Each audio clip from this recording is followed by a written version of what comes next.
This is The Top, where I interview entrepreneurs who are number one or number two in their industry in terms of revenue or customer base.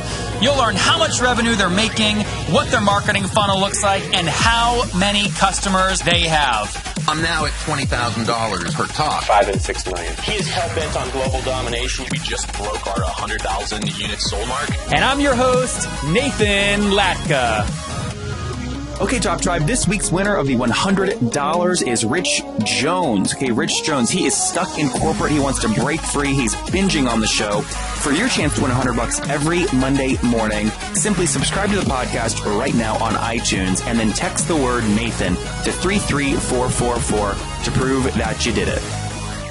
Many people ask me how I used email to sell my first company, Heyo, and it's simple. You want to do things like open tracking so that you know when a potential buyer actually opens your email or potential new customer. You also want to set reminders so you can quickly know when to follow up with somebody if they haven't replied to you, or use things like auto follow-up sequences. You can do all of this with a company called thetopinbox.com. In fact, I liked it so much, I bought the whole business. Go try it for free at thetopinbox.com right now. Nathan Latka here. This is episode 512. Don't forget, guys, tell all your friends to listen to The Top this holiday season while they're traveling. Tomorrow morning, we've got a special one with Bart Lorang, the CEO of Full Contact. They've raised $50 million and they have 50,000 customers. They help all their customers get accurate contact data. So what's next? Top Tribe, good morning. Nathan Latka here, and our guest today is Henry Schuck. He's the CEO of DiscoverOrg, which is a leading entrepreneur. He is a leading entrepreneur in sales, intelligence, and lead generation. Under his leadership, DiscoverOrg built the industry's most accurate, highest quality contact database through a mix of technology and a team of live researchers who continually call into thousands of IT, marketing, HR, and finance departments. Henry, are you ready to take us to the top? I'm ready. All right, man, let's do this. First things first, just tell us, what does DiscoverOrg do and how do you generate revenue? So we're a sales intelligence platform that is focused on providing really deep intelligence on the company and the contact information of buyers of 60,000 companies worldwide. So we start at the top of departments, like in the IT department. We start at the CIO and marketing at the CMO and finance at the CFO.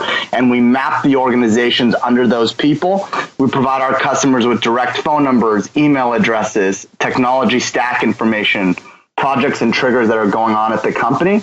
And we sell it on a subscription basis to the sales and marketing departments of over 2,100 companies across the globe. You have 2,100 customers?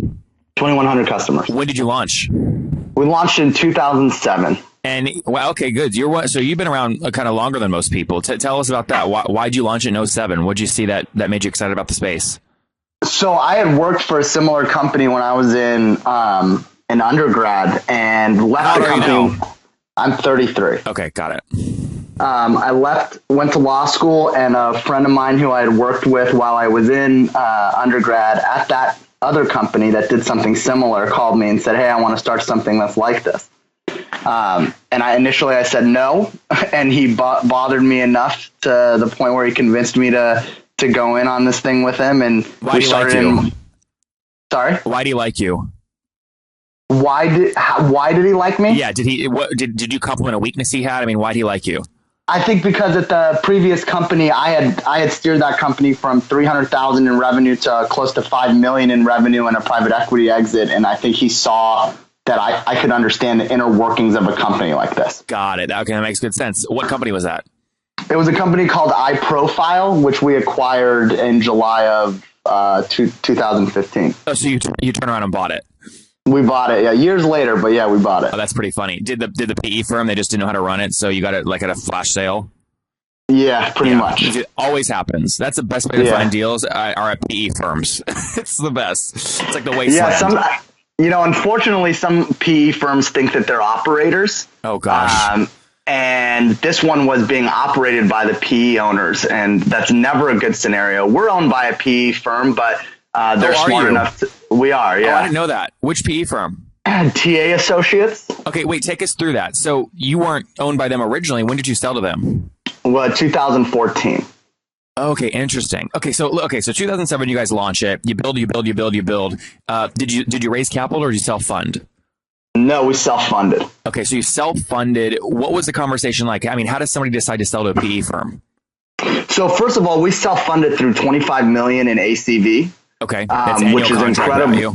Yeah, annual contract value. And so we were on a $25 million run rate when we took the funding. And I think we sort of got to a place where we had 100 plus employees. We were growing pretty fast. And we sort of realized that if we wanted to go to the sort of the next stage, it was going to be difficult to do it without people who had done it before.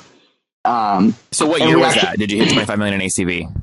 2014. Okay, got it. We finished the year at 33, but when we sold, we were around 25. Okay, got it. But you and your co-founder owned basically, besides an equity pool, maybe you owned basically 100% of the business. Yeah, that's right. Okay, walk me through that. Did you run a process? Did you reach out to people? Did they reach out to you? So throughout the 2 years leading in, so 2012 to 2014, we were approached by a variety of different private equity firms. We had turned away two term sheets because they just didn't feel right or the timing didn't feel right. And then we decided to run a process. And so we hired a banker and we went out to a handful of banks and we picked TA because we felt like they'd be really great partners. Okay. And what about TA did you really like? I'm sorry, you cut out, Nathan. I'm sorry. What about TA did you really like? I think number one, we felt like, when you go through these processes, it's like everybody says the exact same thing. It's as though they all, like someone gave everybody the same playbook and they just read it in these meetings. And it's all sort of like, hey, we're not operators. We want to be, we love partnering with entrepreneurs and helping them grow their businesses. That's the thing that we love. And then you hear all these horror stories where like, obviously half of them are lying. If not more. Yep. And we just really trusted TA about that. They didn't come across like they wanted to come in and give us mandates for how to run the business. I really felt like they trusted me and they trusted my leadership. So that meant that they would trust decisions that I made at the company and surround me with good people to help me make better decisions. And they've been true to that. Okay. So let's dive deeper on a little bit of this. So people kind of know more about the business story now. Now you're still at TA, right? Yeah, TA still owns DiscoverOrg. Okay, and I mean, do they give you a lot of, freedom, basically?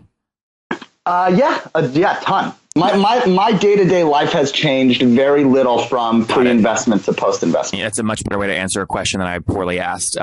Great. You said you have 2,100 customers. What are they typically paying you for? Are they getting an Excel download? Are they getting a suite of tools? What are they paying for? Yeah, they're paying for annual access to our platform, which is a SaaS platform. And then they're paying for certain slices of the data. So they may come to us and say, we're focused on Fortune 2000 companies. And so, and the IT decision makers at those companies. And we'll say, okay, great. You have access to all the Fortune 2000 companies. It's integrated into your CRM system. It's constantly updated. You have unlimited downloads and exports. So they pay for a slice of the data and a certain number of users. Okay. And on average, what's the average customer or company kind of paying you, whether it's monthly? I imagine most of your stuff is probably annual contracts. Yeah, everything is multi-year or annual. Yep. And they're paying anywhere from $30,000 to, $1 million. Okay. Annually. Okay. Got it. So is the math as simple as taking kind of that annual number, dividing to get to MRR, dividing by 12 and then multiplying by 2,100 companies to get about $5.2 million in MRR? It's close. It'll be a little bit more than, we'll exit this year around 70 million in run rate. Okay, got it. So that's great. That's helpful. So 70 million bucks in ARR is what you'll kind of finish out December at, which again, a lot of folks listening in, you guys think in terms of monthly. So to do that monthly math, obviously just take the 70 divided by 12. What about some of the other economics around the business? So one of the things, Henry, when I talk to other folks in this space, they have huge issues with churn because people will come in and you know what I'm going to say. They'll download all the data they want, then they'll leave. Mm-hmm. How do you guys manage churn? Well, yeah, so look, I think that's the fundamental piece of not only any business and sales intelligence, but really any SaaS-based business. And we have a large customer success team. We do a lot around education, both from a platform perspective, but also really from a true success perspective. Because when you think about our business, I think our customers buy DiscoverOrg not for the data, not because it's clean, not because it's integrated, but they're buying DiscoverOrg because they want to grow their businesses. And so they're really trying to buy like success and growth for their businesses.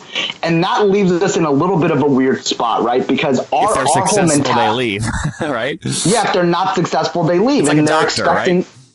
Yeah, it's actually, it's probably more difficult than that, because for us, it's like, we've always thought if we give you really great data, we've delivered on our promise. But the truth of the matter is, unless we help you grow, we have not delivered on our promise. Yep. And so it's a different sort of, we're developing our customer success reps to be consultative, to help with the business, to teach the users how to not only use our platform, but how to use it to generate more revenue for their firms.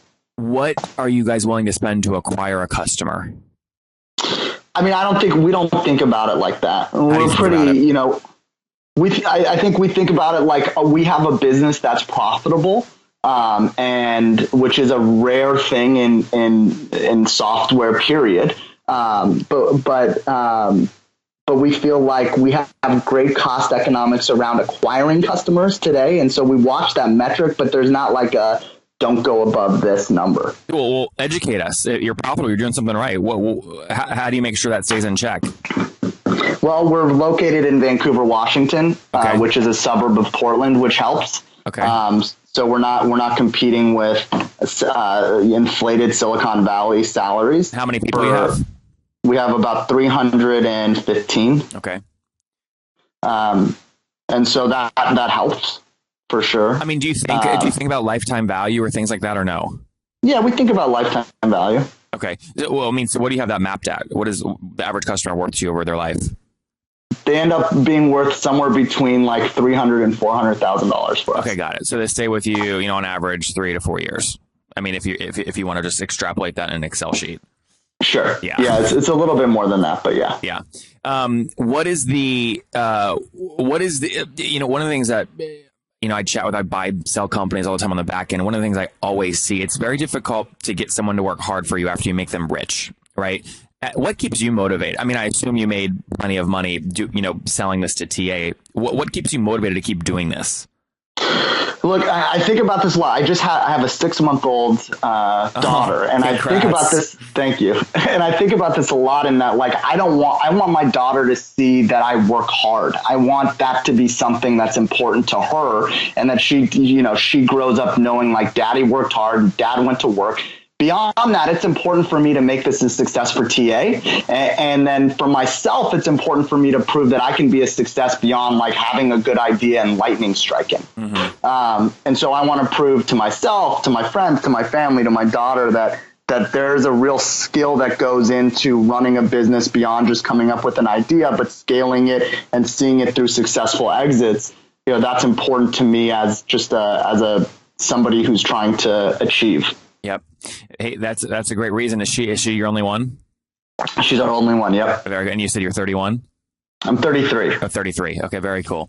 Well, hey, I want to get into kind of the wrap-up section and get into our famous 5. But Henry, before I do that, if people want to connect to you online personally, just to kind of follow what you're up to and watch you as you build DiscoverOrg, where is the best place for folks to do that?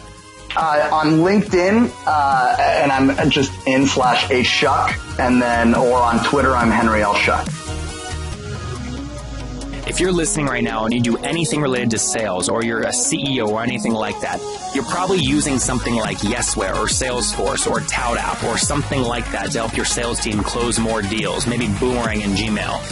You've got to look at something that I just bought. I use this company inside my inbox to sell Heyo.com. I use it now to get podcast sponsors and all kinds of things. It helps me schedule emails to be sent later, do open tracking, set reminders, and to set up auto follow-up sequences all in my inbox. I'm thinking about going all in on this, raising dozens of millions of dollars, 10, 20, maybe 50 million. Maybe we'll raise 50 million to take it. I could do that so easily. And then in 3 years, I'll be at the stock exchange and ding, ding, ding, ding, I'll be doing the opening bell, going public for $2, $3, $4 billion. Tell me if you think it's doable. If you're listening right now in the sales space, go to the topinbox.com, Okay, install Top it, and then Tribe, I text me and have tell me to what tell you you, think. many people go, Nathan, you came out of nowhere, your website's growing so fast, how'd you do it? The answer is simple. So I use HostGator. I don't know if you guys know that, but I use HostGator, and the reason I do, they have like about 4,500 free templates I can use because I don't code. They've got a great e-commerce plugin, and guys, I bug the heck out of their support. They've got 24/7 support, which I love. So what I've done is I've worked with them. You guys know I make great deals. If you go to HostGator.com/Nathan, you can sign up, get your own domain for 30% off and a 45-day money-back guarantee. Okay, again, I make great deals for you guys. Go to HostGator.com/Nathan to grab that now. All right, guys, we will link to that in the show notes at nathanlackett.com/the top 512. Again, /the top 512. Henry, I just realized I missed something, actually. Do you guys know when you look at your annual renewals, what do you have, like a 70, 80, 90% renewal rate? What is that? It's plus 90%. Okay, that's great.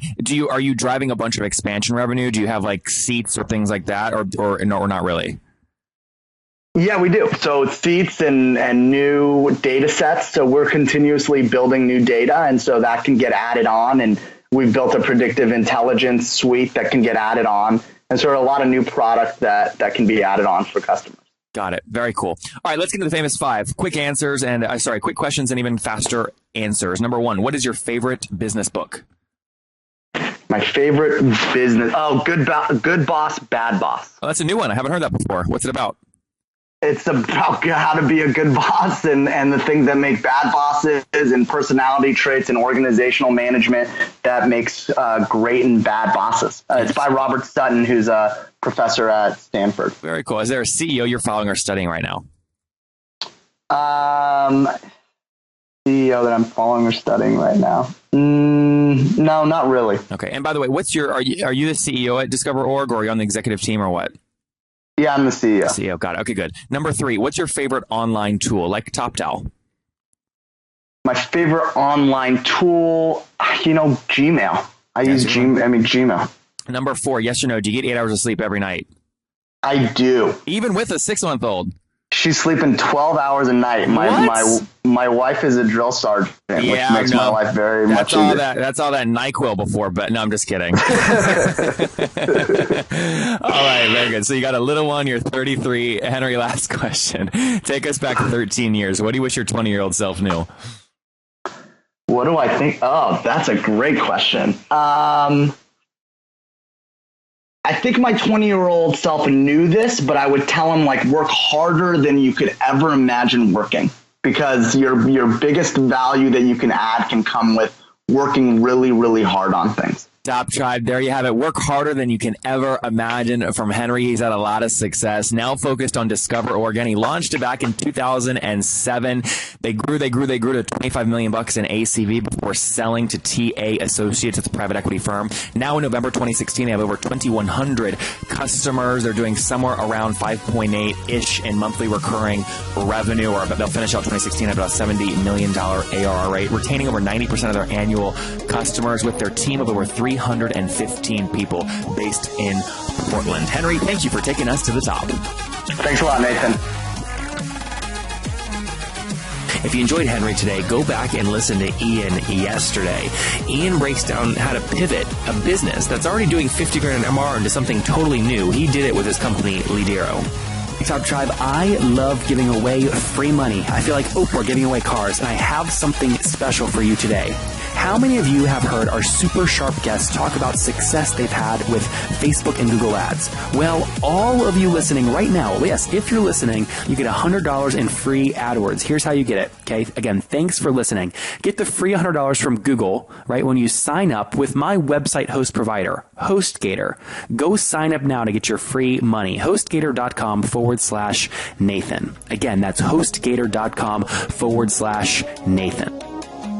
Okay, Top Tribe, I'll see you bright and early tomorrow morning. And don't forget, before you listen to any other episodes, subscribe on iTunes right now for your chance to win $100 every Monday.